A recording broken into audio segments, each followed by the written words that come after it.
But it all really started just from me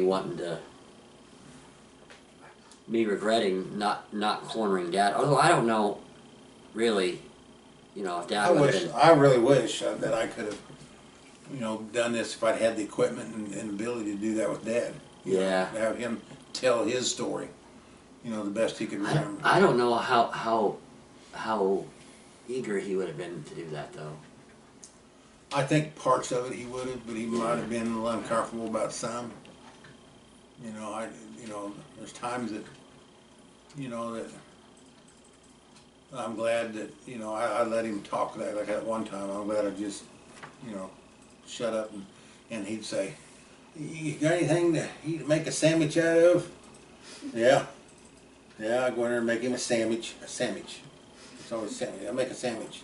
So I'll go make him a sandwich and something to drink. He'd have a bread and hot sauce sandwich. I watched him do that several times. Oh, yeah. And he'd eat buttermilk and cornbread. Oh, buttermilk. Yeah, and cornbread. Oh, he thought, man, that was good stuff. Oh, Dad. But he had, he was living there in the trailer in Corona across from the Gay Parita.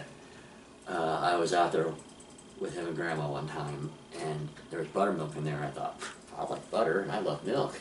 Yeah, I said, so I asked him about it. He said, "Oh yeah, you get yourself some." He knew. He knew. Man, I took a big swig of that and about gagged. Oh, that was awful. Yeah. Oh. It's good cold buttermilk. I'm good, yeah. That was awful. Yeah. You get a little buttermilk in your biscuits, that's all right. But yeah, straight buttermilk. Ugh. Smother them in butter or gravy. Yeah, that's good. Yeah. Dad could make gravy. He was the gravy maker. Man, he could make gravy. Out of anything, really. A little bit of grease. Yeah. We got spore, me and old Leo one time, so we was eating water gravy. That's all we had, some bread and water gravy. That's not good. But I mean, salt and pepper, you gotta knock it out. That's hungry. Of course, we spent all of our money on beer. We didn't buy food. His wife would make water gravy. Like big old, but it was something that's feeling halfway. Kinda. Done so much stupid stuff. The Lord just shook his head. I don't know how many times the Lord was going, oh. Rolling his eyes and going, oh, there we go again. Lucky you lived. Yes, oh yeah, no doubt. We had that wreck one time. We were out partying, and we was with Danny in that 58 Chevy station wagon I was telling about. And Dave and Jimmy Burton and Gary Clark and Danny was all in the front seat of this station wagon, and I'm the only one in the back seat. Why one of them couldn't got in the back? They all wanted to ride in the front. So John Zook and Cherry Lowe was in a little Pontiac Tempest, and we were all in the country. And of course, everybody's got some beer. We were just going to get started. We were just going to go to the show and then have a party there. So we was out in the country and all sitting out there in the country, and we decided to go. So Zook takes off. Now, I mean, he's hauling down a dirt road. And we're behind him quite a ways. We're going like Danny's driving like 70 miles an hour trying to catch up and through the dust. And all of a sudden, there's the car right in front of us.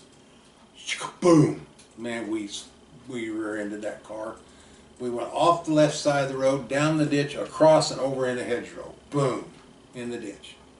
Jimmy Burton split his eye right down through here somehow. Danny hit his chin or something on the steering wheel. How Jimmy Burton split his eye right through here, I don't know, on something. And I hit the front seat, or hit the back seat, front seat.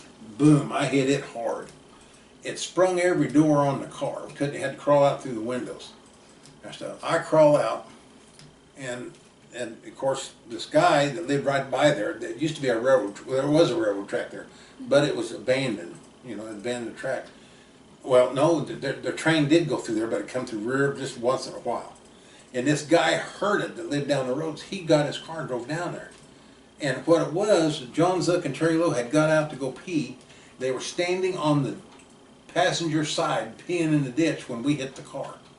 Terry said he turned around to get in the car and it went boom, gone. Just disappeared. It took the back of that Pontiac right up to the back windshield. Danny's car just totaled it right then and there.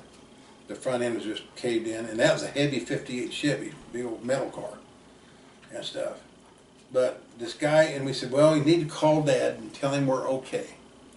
At the time, Dad had a Volkswagen bus. Probably 20 minutes later, here come this bus down the road, here it come. And he come around that corner skipping.